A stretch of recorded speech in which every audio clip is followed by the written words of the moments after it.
welcome to another broadcast of The Soul of the Everyman on the ArtistFirst Radio Network. All past broadcasts are podcasts. Pick them up at ArtistFirst.com. We welcome your questions and comments. Please use DJ at ArtistFirst.com. Now here they are, Michael and Margaret Lyons. Thank you very much, Z-Man. I'm Michael Lyons. And I'm Margaret. And I would like to welcome you all to the smut-free version of The Soul of the Everyman.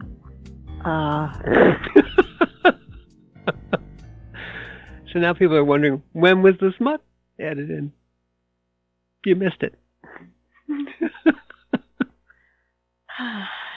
I'm in a holiday mood. I see that. Well, it is. It's an accurate statement. Okay. Okay, never mind. Tonight we're not talking anything to do with that subject, but we are going to talk about one of our favorite subjects. Tonight is Poetry Night. Mm-hmm. We haven't had one in quite some time. We've been dipping in and out of prisons for months, it seems. And so tonight we thought, well, that's enough prisons for the moment. We'll come back to prisons because they're awesome. But tonight we're going to talk, or we're going to discuss, rather, the Psalm of Life, A Psalm of Life by Henry Wadsworth Longfellow, who's one of our favorite poets and really one of the poems that we discovered when Christopher was in the hospital that you discovered, and that he enjoyed immensely. So we're gonna go through. We're going to talk about this particular poem in that context, but it's relatable to everybody and relatable, I believe, to these times in particular. Yes, the Psalm of Life is a poem that it spoke to Chris's heart, and he was facing a lot of trials when he was going through transplant, chemo, watching his body disintegrate. I mean, this is something that many people can observe in some part, but if you've really gone through any of it, sometimes you need to have a poem that allows you to express what you're actually feeling. And good poetry is like that. It's why it's so difficult to write a good poem, because the words aren't the only thing that matters. It's the music of the words and the way that they beat against your soul and where they bring things up within you that you didn't even know that you knew. That's good poetry. Yes.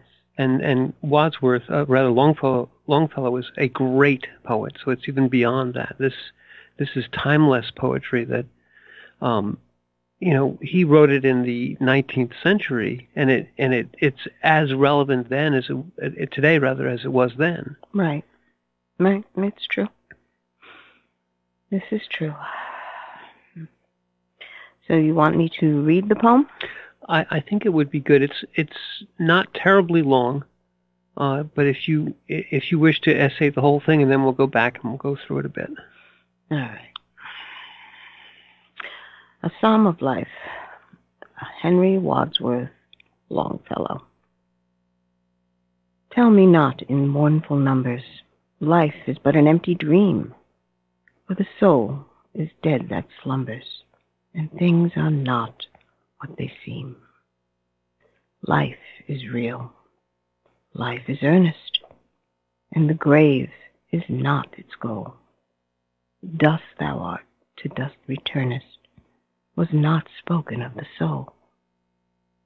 Not enjoyment, and not sorrow, is our destined end or way, but to act, that each tomorrow finds us farther than today.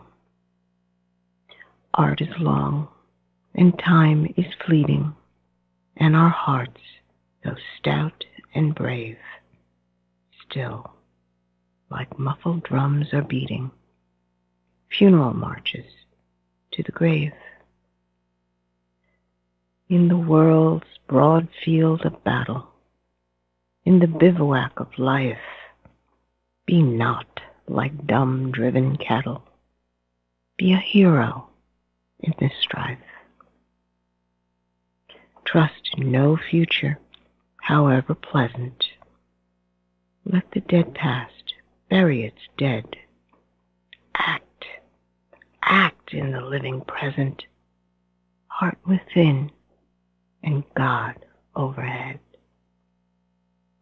Lives of great men all remind us we can make our lives sublime, and departing, leave behind us footprints on the sands of time. Footprints that perhaps another, sailing o'er life's solemn main, a forlorn and shipwrecked brother, seeing, shall take heart again. Let us then be up and doing, with a heart for any fate, still achieving, still pursuing. Learn to labor and to wait.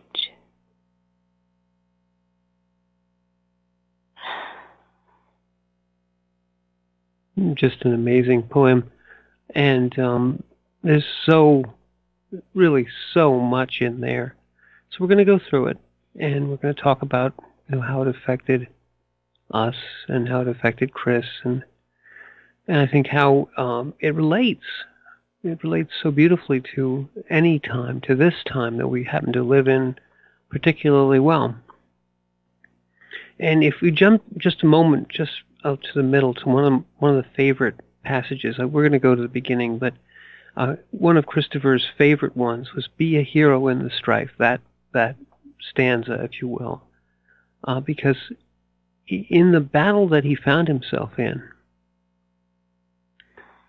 he saw himself as that hero, and it also related in some ways to The Hero's Journey, which is Joseph Campbell's wonderful work, the mythological work, the mythological hero story, and that archetype. And I wouldn't be surprised at all if Longfellow influenced Campbell to some extent, because be a hero in the strife is be a hero in your whole life's pursuit. Be in the moment of now, live it, and live it as not just a minor character, not an NPC, to use that term, not a non-player character. Live it as the hero, because you are the hero of your story. Yes, and not to be overwhelmed by the circumstances that surround you. He understood he was not his circumstances. He was in the midst of a battle for his life. And he may have been only 5, but he understood it intimately. And go ahead. Well, he chose to make heroic, courageous decisions, even though he acknowledged that this was difficult, so very difficult. But he learned a lot of self-discipline in the process. Mm. And I think this, as this passage, as this stanza, in the world's broad field of battle, that's everyone. That's all of us. Whether in the moment that you happen to be in, you may say, well, everything seems fine. I don't feel like this is a battle. But life is a series of challenges and skirmishes or encounters. Your purpose here is not to avoid those things that come to you, or to somehow, we've talked about this many times, to somehow ensure that nothing bad ever happens to you by buying this particular insurance or doing these particular things or planning. The thing to take away from an extreme circumstance that happens to you is that you aren't special. And it's very difficult, because at the moment that something happens to you that the world thinks of as bad, have a cancer diagnosis, you're immediately shunned. You're immediately put into a place where, oh, well, that's so terrible for you. But, the rest of us are okay, and we feel sorry for you, but now you're not part of us anymore. You're somehow in the outer darkness. You're somehow special.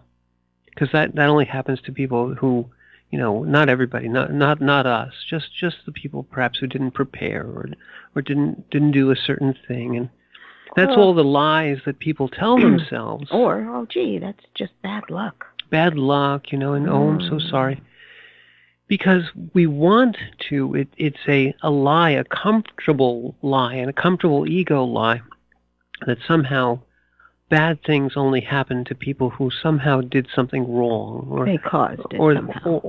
or they just didn't prepare, or they didn't avoid it, and those things. As long as we do all the right things and have all the right insurances, and we have all the right plans, and we've saved for the future and all those things, well, then none of those bad things can happen to us. So you see someone, and you immediately push them into a category of, well, that's the other, that's not me, and you feel sorry for them, and you have sympathy.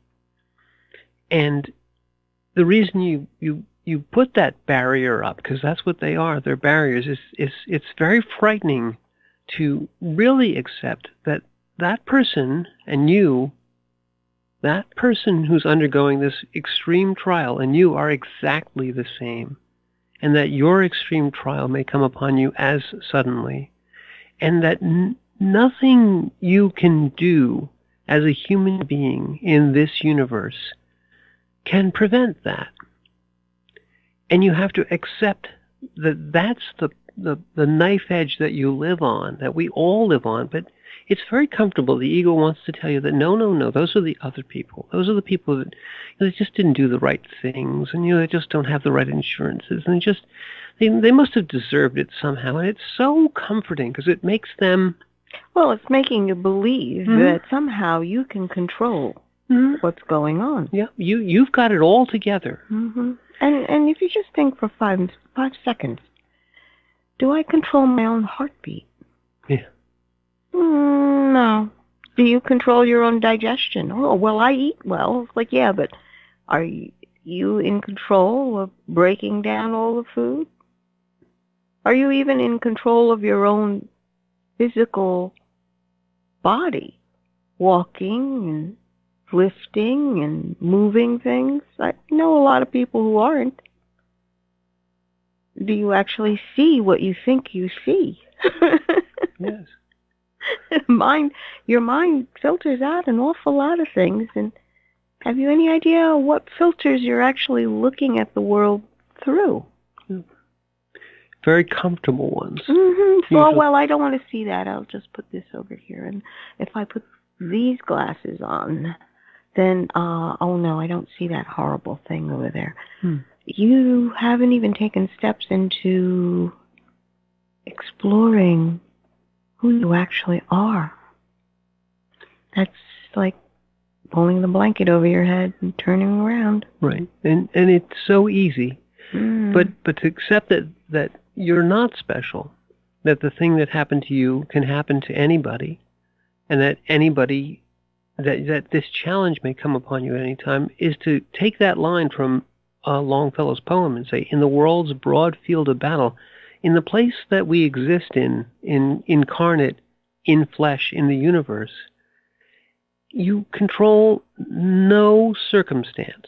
You control no events in the sense of truly controlling them. Yes, you can determine what you think you're going to do next, but then reality will determine what actually happens. You have control over one thing, two things really. You have control over the moment of now. You may accept it, which is the proper thing to do. And then you have the control over your reaction to the moment of now. What will I do next? What will be my next action? But you don't get to determine the outcome of that action. But you do get to choose what you're going to do next. So those two things are what you can do. You can accept that this is where I am right now. And the cholera corollary, I can't say that this is exactly where I need to be. I'm in the exact perfect right moment of now because it's the only moment you've got. But it's also the right one. And I get to choose what I'll do next. I will accept this and choose. So you learn that in extremis, in the cancer wards. Or it will destroy you if you don't learn it. But you learn that in those circumstances.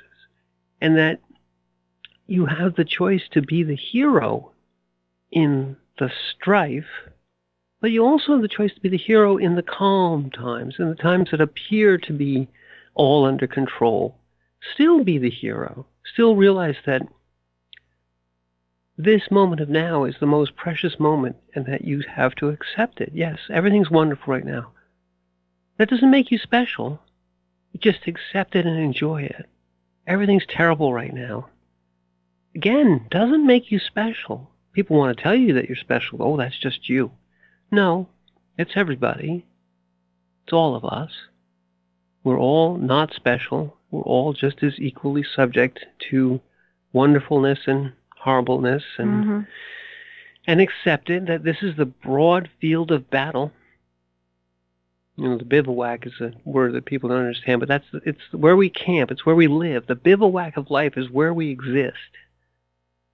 Bivouac also means that it's a non-permanent Exactly structure. True. That's so good, Ma. Yeah, it's understanding that you set up a structure from which to function from, but your base understanding is that this is not your permanent residence. You're moving. This is just a temporary thing. Mm-hmm. That's so good. That's exactly right. Mm-hmm. That's why, again, great poets choose the right word. It's a bivouac. It's not a huge permanent structure. It's a camp. Right. And it's on the journey of life. Yeah. To understand that you bivouac periodically. And that image of being a dumb, driven cattle, or just in essence allowing life to drive you almost unconsciously through it. You're not choosing. Yes, you are, but in fact, you can abrogate your choice and sort of allow life to push you along willy-nilly. Well, don't do that. If you choose not to choose, and this is something we discussed before. Yeah. If you choose not to choose, there is a default result that always happens from your non-choice. So, do you want to have influence over your decision, or don't you? If you do not, and the default comes in, the default is usually whatever the society or culture dictates is the going thing. And that's what they're going to force on you. Yes. And just like cattle, you're being herded along. The big loud thing that's going by or barking at you is pushing you in a general direction because you're getting barked at. and Margaret, it's again like cattle. People feel that somehow this is safer, to be in the herd, to be a sort of a faceless cog, that somehow now life will overlook me. Bad things won't happen to me because I'm doing what everyone else is doing. Well, that is the main reason why a group is forming. They believe that we'll all have common interests and goals, so we'll all move together. But when you realize that there is another force out there that is just driving you along, keeping you together, and manipulating the herd. Yeah, and there is no such thing. This is another wonderful ego deceit. I won't say lie. That there is no such thing as safety in numbers. Everyone's doing it, so it must be good. Everyone's heard that, this sort of appeal to authority. Well, it can't be wrong because everybody's doing it. And in fact, it's the most insidious of lies because it is a self-propagating lie. When you look around and you say, well, everybody's doing this, realize that if everybody's looking around at everybody doing it, that in essence it's an unconscious, just sort of a tropism. It's just you're just watching cattle move because why? Because one happened to move. You can see a school of fish doing something similar, or what's the name for the birds? I've forgotten now. Murmuration. A murmuration of birds doing the same thing. That's not safety. Nature says that, yes, the odds of you being the one fish or the one bird that gets picked out by a predator are lower, perhaps, and statistically you could say yes, but you're not special when you get picked by the predator, when life comes and knocks on your door. And you need to accept that the safety in numbers was an illusion for you or for anyone. Yes, perhaps the probability of this one instant in time that something bad will happen to you would be lower if it was truly random. But it's not truly random. It's the universe. And it happens. And it happens in a way that doesn't take into account what you want to happen. Well, the point I'd like to make is that this is not heaven. No. This is not perfection. I mean, most of us know this. And inevitably, you will come up against conflict. Yeah. Of some kind. It could be small, it could be big, it could be emotional, it could be mental, it could be physical. Something will present itself because this is not perfection. Mm-mm. So how do you handle it? Will you accept the fact that this place is not perfection? This is why you're not supposed to set up a permanent structure in it. Right. You have to continue moving through life, not settling down and pretending that, well, I did everything. Like, you haven't even scratched the surface. Yes. If I ask the question of who you are, can you give me a full answer? And I think that's a wonderful question, because people will start to say, well, I do this, and I do this, and I do this, and I do this, which are all the ego answers. But who are you? One of the better answers is, I'm the hero of my life. I am that which accepts where I am in the perfect place, where I'm exactly where I'm supposed to be. And I can choose and consciously choose. Right.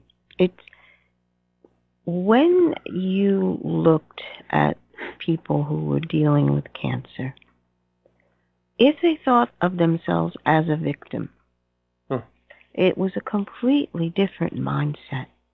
The depression was palpable. And why is all this happening to me? The old, I don't deserve this. Mm-hmm. You know, and the rebuttal I would always give is, these are children. How could any of these children possibly have done something to incur this kind of disease? That's, just throw that one out the door. What I found interesting is this: people were just trying to cling to that idea that if I'm good, this shouldn't be happening. Mm-hmm. Therefore, in my estimation, I'm good. This should not be happening to me. This can't be real. And it's like, well, honey, you're here right now. This is what your counts are showing, or this is the bulge that's appearing. This is the tumor site. So what are you going to do? Lock this child in a closet somewhere and just wait till the cancer just overtakes them completely? Is that what you want? But you see that people are tempted that way because it's so. That idea of the other and of the blaming the person for the situation. You see it in the lovely passages in the Bible, which about the blind beggar, and the question asked is, whose was the sin? Mm-hmm. Was it, which one of his parents sinned so that this one was born blind? Blind, right? And it's a microcosm of pushing it away and making this person special and therefore somehow deserving of this particular, and I'm not because I'm good. And I think this idea is central if you look at the Psalm of Life. Again, Longfellow is incisive in capturing this, because even in the beginning passage that he says, "Tell me not in mournful numbers, life is but an empty dream," and that is, again, that sort of fantasy that I can live a life that is deterministic, that I can chart my own way, that I know exactly what's going to happen next, and it's only those people that don't prepare that end up in these bad situations. The mournful numbers are the crowd. Right. Well, when that question was asked of Jesus, whose is the sin? Whose is the sin? His response was none. Mm-hmm. This man was born so that the glory of God may shine forth. And he proceeded to heal him so that he could see again. And at that point, the people around him basically were saying, no, this can't be the same blind beggar that was at the front of the steps begging for coin. This can't be. This got to be somebody else. Got to be a trick. And they had seen him sitting there begging day after day because he could do nothing else. So, again, it comes to the point of, well, no, it's not fitting the idea that I think that reality should be. Someone's trying to trick me. Yeah, exactly. And it's like, no. So you only believe in what you touch and see, but then you're touching and seeing that this person has been healed and denying it. So you're infallible. That's what you're trying to say. Well, that's what the ego would love you to believe. Mm-hmm. And it's like, no, you're not infallible. You're human. I want to go back to one point, if you don't mind. What you just said about the blind beggar, that Christ said that why was he born blind? So that the glory of God could be revealed. In other words, the blind beggar was born that way for a purpose that he didn't understand. Right.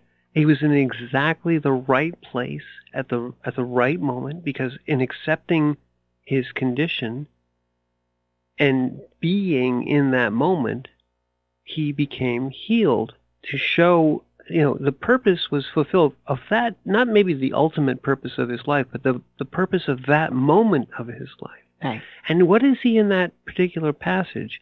He's the hero in some ways, because further on in that, as they question him, he says, first they question the parents and they say, he's old enough, go talk to him. And then he says, all I know is I was blind and now I see. And they're like, well, you can't be the right person. He's like, I don't care. I don't care about your opinion. I know what I know. So, phenomenal to you, in essence. And or some other equivalent Jewish saying in Aramaic or whatever. But the point being is that his experiential healing, he accepted it fully. He went from being totally blind to being able to see the light. The light of the world came into his eyes again. And he found himself at the central point of a miraculous occurrence, as he's still not special in the sense that it wasn't special that he was born blind. He was just born blind. He did nothing. And he did nothing to become healed, but he was present in both situations. And it's Christ's words in this particular passage that crystallize why. He said, he did nothing wrong. Basically, none of you have done anything wrong. He was just, the circumstance of his birth was this. In this universe, in this incarnation, His purpose in this moment was to be here such that I could reveal an aspect of the eternal. So he's the hero, but he's all of us. And if you're in the moment of now, if you're truly being and doing exactly what you're supposed to do in that moment, accepting it, deciding what you will do next, and accepting the moment of now after that, what the consequence of it, you may be revealing the absolute glory of the eternal spirit, which is within all of us. Mm-hmm. But if you push it away and say, "Oh no, that's just you," and why me? It doesn't. You don't have that experience. Yes, we're having the experience of having run through the first half hour relatively quickly. Yes. And we've gotten in about 2 sentences. Right. But that's how good poetry is. One stanza. So okay. let's go back to the studio, have a little break, and come back on the other side, and we'll talk more about the Psalm of Life.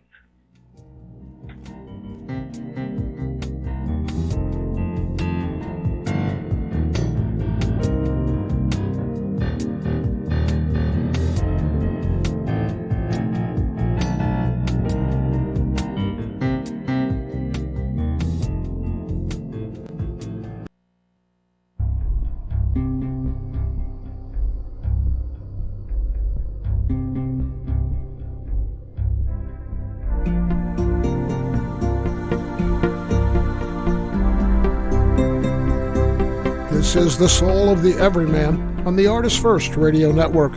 Back to your hosts, Michael and Margaret Lyons. Thank you very much, Z-Man. And yes, this is the second half of our hour, and we are talking about the Psalm of Life by Henry Wadsworth Longfellow. Mm-hmm. And last half hour we were really going through some of the circumstances that we all find ourselves in, and Longfellow's poem crystallized them. Life is a battle. Life is not an empty dream. It is not what you think it is. That's what the line "and things are not what they seem" means. But I love the passage right after that, the stanza right after that, Margaret, where it says, "Life is real. Life is earnest." It means it's the here and now is important. And it's not important because, it's going to make you money or something wonderful or terrible is going to happen. It's important because it's the only moment you have. It is the moment of being in fullness that makes it important. And his next line says exactly that. The grave is not its goal. Well, there's a couple of things. First, in the beginning, tell me not in mournful numbers, life is but an empty dream.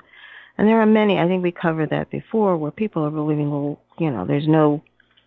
Nihilism. Yes, and there's no meaning to life, et cetera, And the mournful numbers is what got to me, because that's when they give you the odds of survival when you're at the hospital. Yes.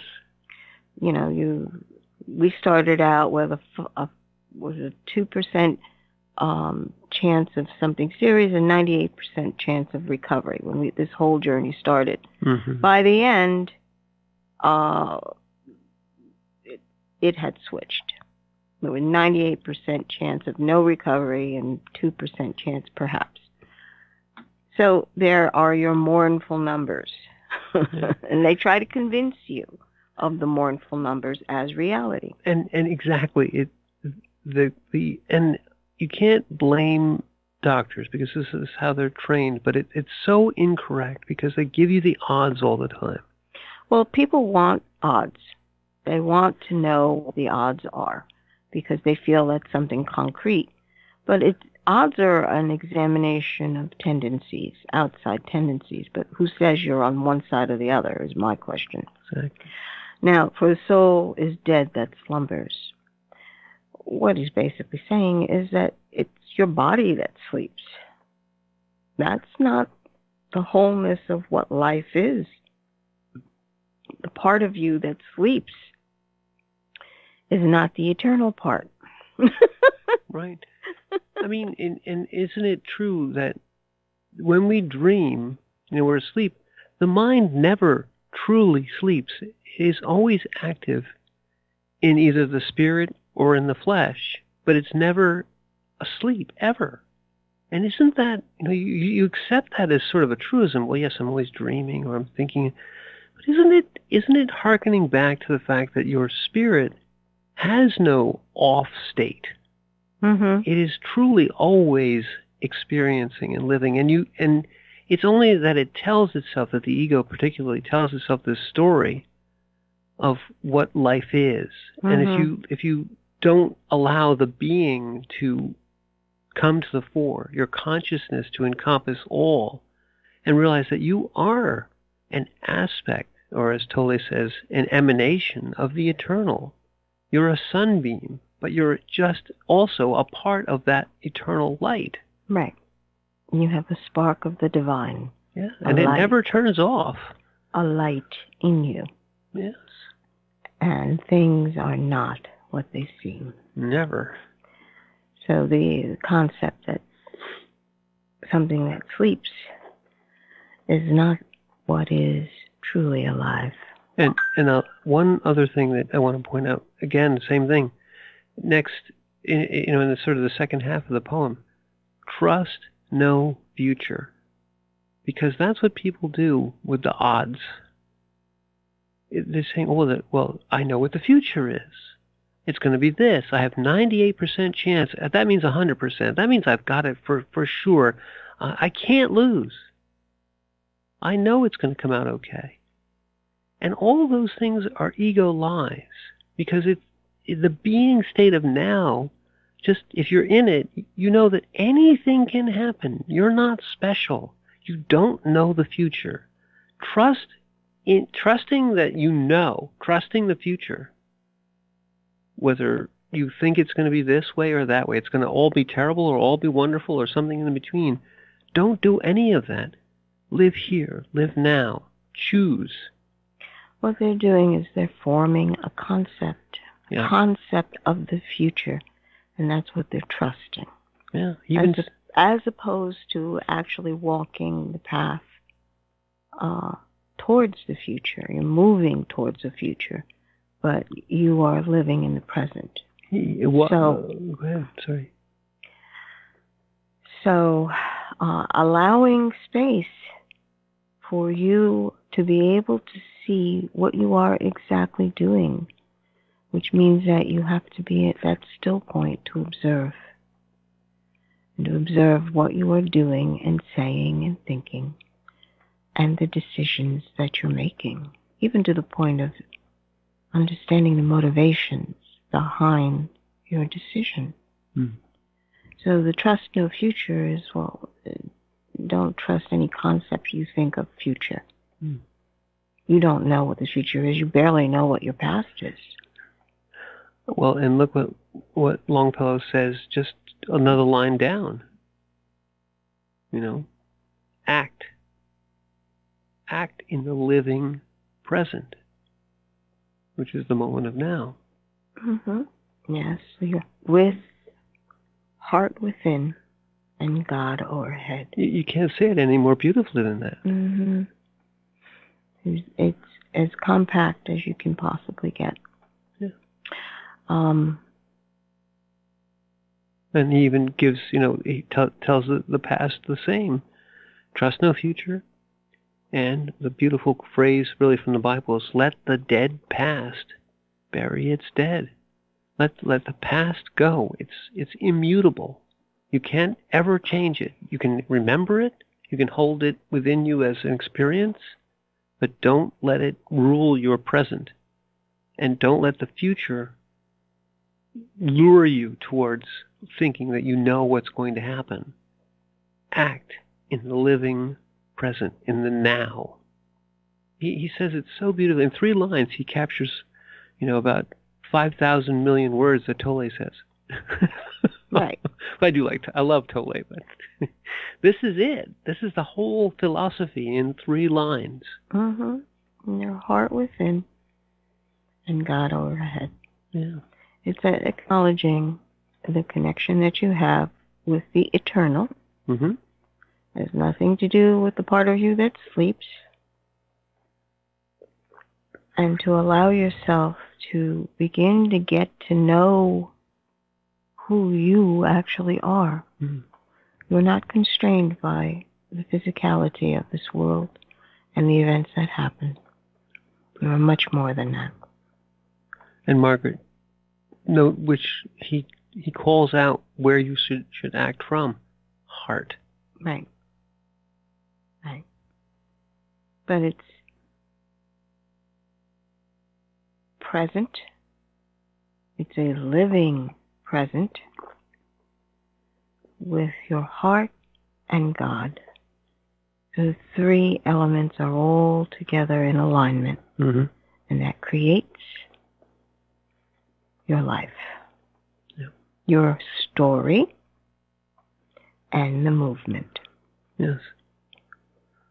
Yes, and it's beautiful. Again, he talks about the movement in the next stanza, because here he alludes back to lives of great men, but we are all, right? The part that catches my attention is, and departing, which means leaving this life, leave behind us footprints on the sands of time. So you do make a difference, moment by present moment, in the world.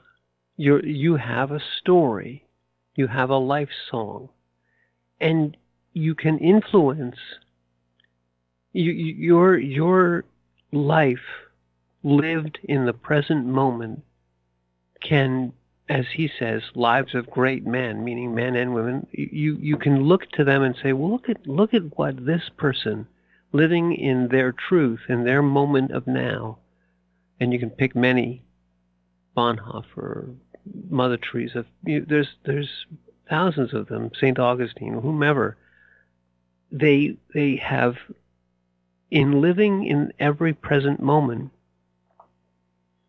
created a sublime change, sometimes a profound change in the lives of so many others that they would have never met. Christopher did that and continues to do that in many people that he never met. His story has spread out.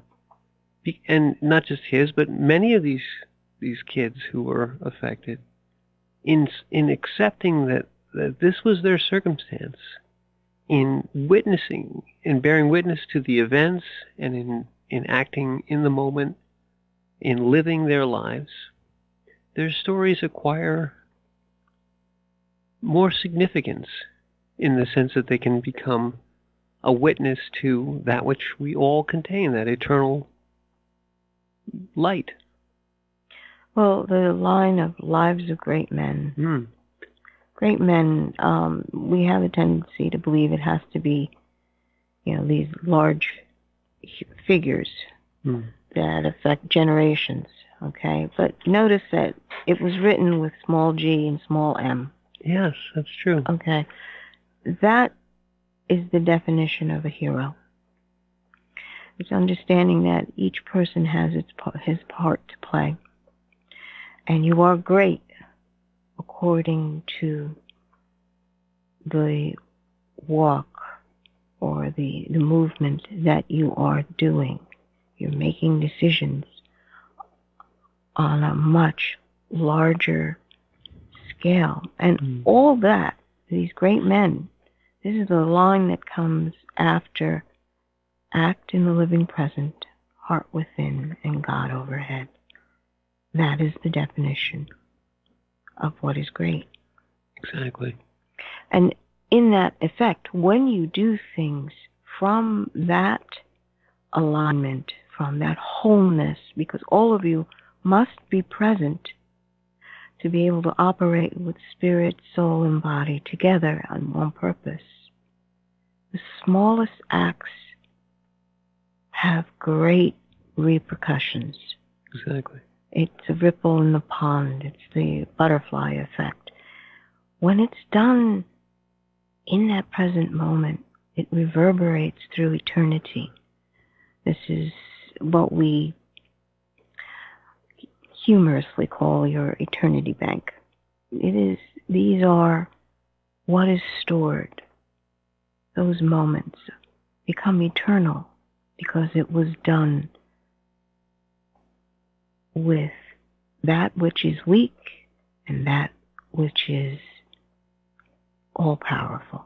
And it creates something so sublime that it would take a perspective of heaven to be able to understand it, because we don't understand it down here in our weakness. But to have the perspective of heaven in that moment, to understand that in this walk you are creating something so amazing, so beautiful, and so far outside the bounds of your human concept, existence, humanity, however it may be.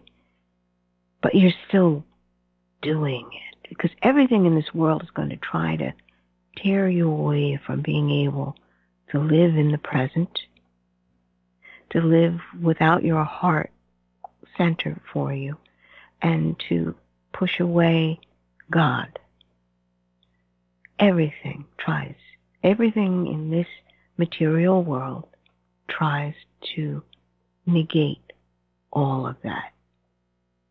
And it only takes a moment for you to realize, this act, what they're pushing here, is trying to make me not live in this moment, is trying to take the heart right out of me and make me hate you, or declare that human reasoning is the ultimate thing and God doesn't exist. When you realize any of those three, you realize that they are trying to make you into small men, not the great men that is in the potential within you. So choose in that moment. Where are you going to reside? Because it is a point of grounded existence, your mindset. You have to sit down here and do life. You've bivouacked right to this point, set in, travel life. And when you have to get up and move again, you'll know. Well, exactly. I mean, you'll know. And the sublime thing that you do in the moment of now, the eternity bank moments, outlive your corporeal existence in the same way that Longfellow died 150 years ago. His poem is the present moment of now, so it speaks to eternity.